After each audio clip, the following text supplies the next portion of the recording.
What if we regret everything? What are we going to do if we actually are on the road in the middle of the desert and we're like, that was a bad decision? There's no return policy on your home. Once you've sold it, it's no longer yours. Somebody else is moving in. And if we hate it after a couple months, I mean, yikes, we're going to have to figure something else out. Let's be honest. We're chasing freedom and adventure and travel and fun, but it actually terrifies us at the same time. Yeah, I'm getting freaked out. Like, I don't know if we're making a mistake here. I don't know what the future is going to hold, especially now we're in a limbo period in between selling your house and actually living in an RV full time. It's giving us a lot of time to do research and to hear other people's horror stories, and that's actually giving us a little bit of cold feet. Yeah, cold feet's an understatement. My feet are chilled. The reality is some sketchy things that go on at some of these trailer parks. We've been doing a lot of videos talking about how excited we are for RV life and how dreamy it sounds and how awesome it's going to be. But we actually have some very solid fears about going into this lifestyle. And this video is going to highlight our top 5 biggest fears going into RV life. We're just human beings and we've never done this before. So naturally we're fearful of things that I'm sure many people watching this are fearful for, or were fearful before they're doing it. And so hopefully we can help shed some light and lessen those anxieties, because I think it has even helped us, wouldn't you say? Yeah, and just opening up and being vulnerable about it. And hopefully, we're really hoping that by doing this and being open and vulnerable, you guys can help shed some light on some of our fears and tell us, like, have you experienced them? What did you do to overcome them? Let us know in the comments below, because we really could use some help, especially on this episode specifically. Point number 5 in this video is the one that really hit us the hardest, because it's actually the most permanent decision we've ever had to make in our entire relationship, and one of the most biggest decisions we've made in our entire lives, to be honest with you.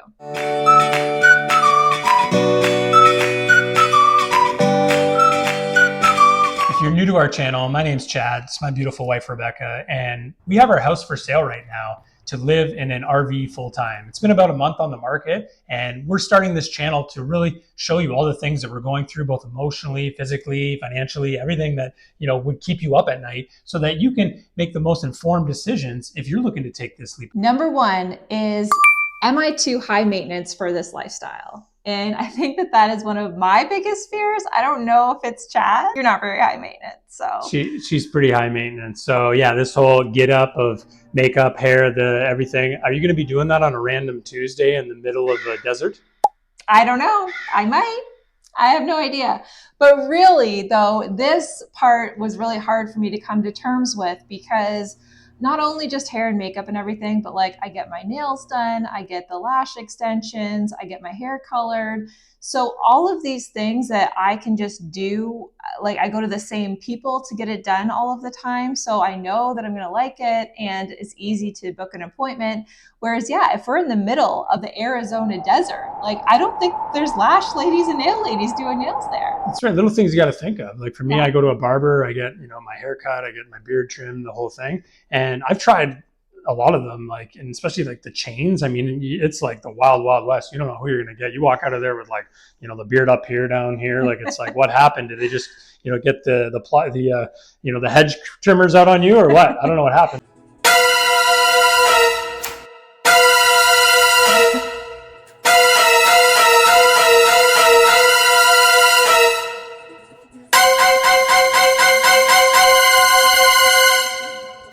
So yeah, little things that we take for granted. It's pretty fearful to think like, we're just gonna have to find random places, do random things, flip a coin and hope for the best, check reviews. I don't know. Yeah, what do you guys do? Like if you're already on the road living this lifestyle, do you just like give up on all of the things that you've always done? You just stop getting your nails and your lashes and your hair done? Or like, how do you go about doing that while you're on the road? Is there other ways that you've incorporated those into your routine?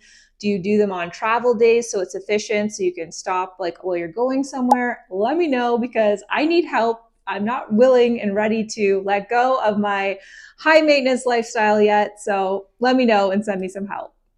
Number 2 is, are we safe living a transient lifestyle, parking our home between transient people, staying overnight at a random truck stop off an interstate or a highway? That doesn't sound safe. Are we going to be met by some serial killer?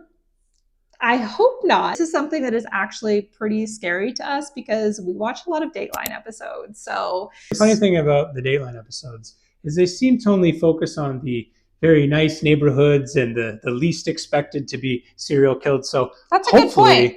That's true. That's a good point. But yeah, this is really one of our biggest fears. And we watched some YouTube videos about some sketchy things that go on at some of these trailer parks. So luckily, most of them have reviews. So we'll be checking reviews. We'll be really researching the areas before we go in them, before we park overnight and close our eyes at bedtime.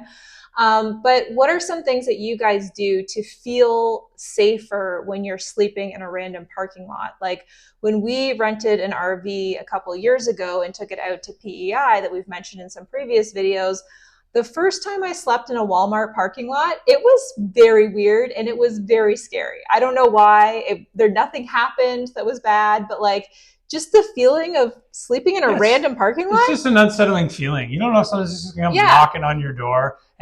But I had to tell her, I was like, no one's just going to come knocking on some random RV. Like, that's weird. Would you do that? Yeah. Like, I don't know what the hell's going on in there. Like, that I don't want to find out. Yeah, I don't want to, mess around and find out. So most people aren't going to do this. So, I mean, it is very safe from everything we've heard. I mean, obviously there's things that can happen and will happen anywhere and everywhere. So I don't think you're really more prone to it just because you're doing that. And, like we said, we'll check the reviews. We're going to just make sure that we check all the boxes before we enter these environments. Number 3 is, what if towing a vehicle goes horribly wrong? We've never towed a vehicle. We've never hooked up an RV to a truck. We've never driven a truck. I've never even driven a pickup truck. What happens when we're stuck at the side of the road and we don't have cell service, or we don't have, I don't know. I don't know how this is going to work, right? I mean, I typically just get CAA. Do they even have CAA for RVs? I mean, we're going to have to look into all these things. Yeah. So that's one of our biggest fears, getting put in these tricky situations where, neither of us are very handy and we don't really know how we're going to navigate that, but we're pretty good problem solvers, luckily. Exactly. So don't let the beard fool you. I am not handy at all. However, I am very savvy at figuring stuff out. So we used to own a very successful business. We managed over 20 staff for over a decade. And so I had to just figure out problems all the time. So there was many problems that I encountered that I wasn't trained on. I hadn't encountered that before. I didn't know what to do, but I just figured it out. So same with the technical challenges that we're facing or unexpected challenges, we will just find a way to figure it out. Point number 4 is missing our family and friends. Yeah, what if we never see them again? Yeah. What if they forget about us? Will they still remember who we are? I mean, I guess they can follow this channel. That's one way to do it. Yeah, like and subscribe. Yeah. So yeah, I mean, naturally being on the road, we're not going to be able to see our family and friends as much. But the really cool thing is, if you're contemplating doing this lifestyle and you're like, oh, well, I have a grandkid or I have a mom that I might not see as much. The reality of it is you can always make things work. I mean, you can actually go, maybe they live across the country or in a different city. You can actually just go in that environment and just stay there for like 2 months at a time, 3 months at a time. Whereas before, maybe you only seen them for a weekend here and there, Christmas, Thanksgiving, right?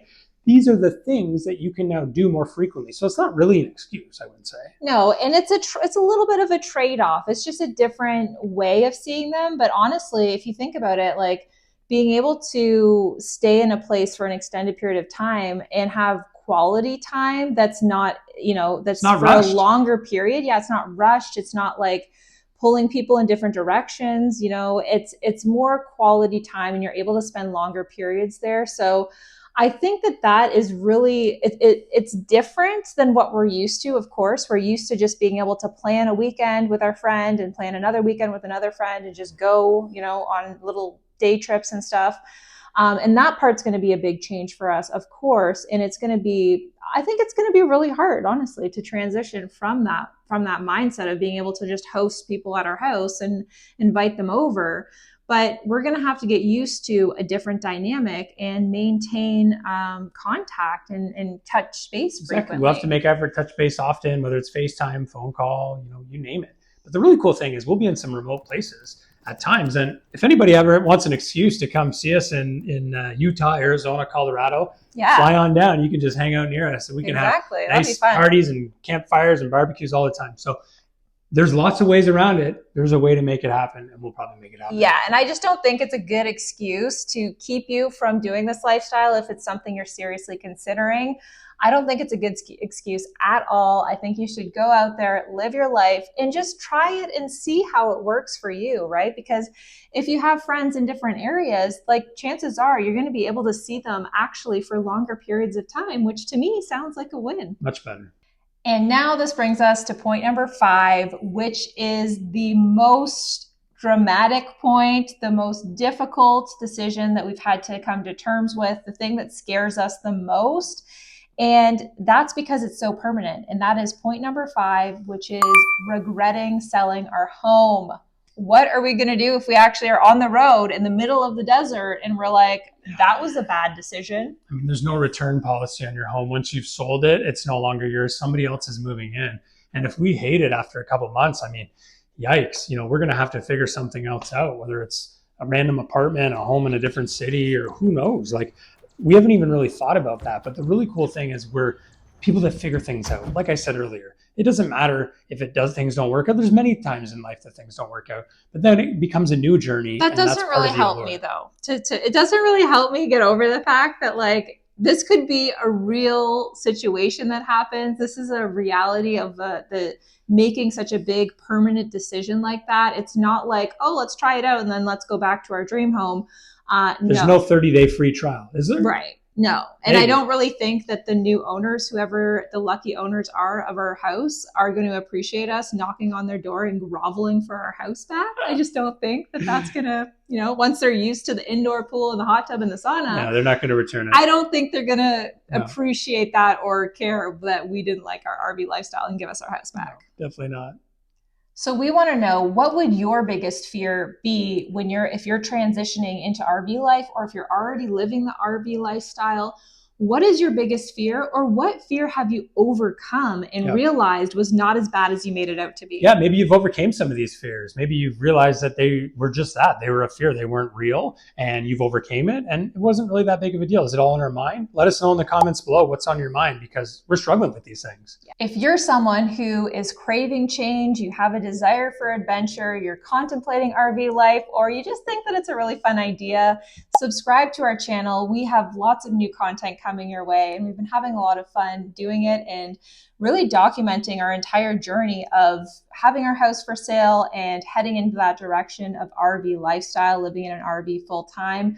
We want you guys to follow along on the journey and go and start from the beginning of our channel. Start watching our videos from the very beginning so that you can really get a good feel, a good vibe for what we're doing and how we're navigating it. Exactly. And we're just getting started. Like I said, we kind of know what RV we want. We've narrowed it down to a few. We're definitely looking at a 5th wheel. And so eventually, once our house sells, we're waiting for that to happen first. We're going to get the RV. We're going to take you along on this whole journey.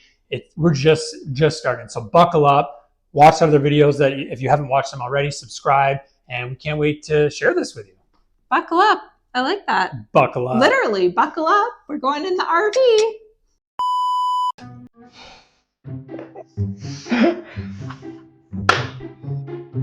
Why are you so blank after the Because I don't like that part. Game face. Game face, babe. That's not a game. Okay, fine. Okay, go ahead.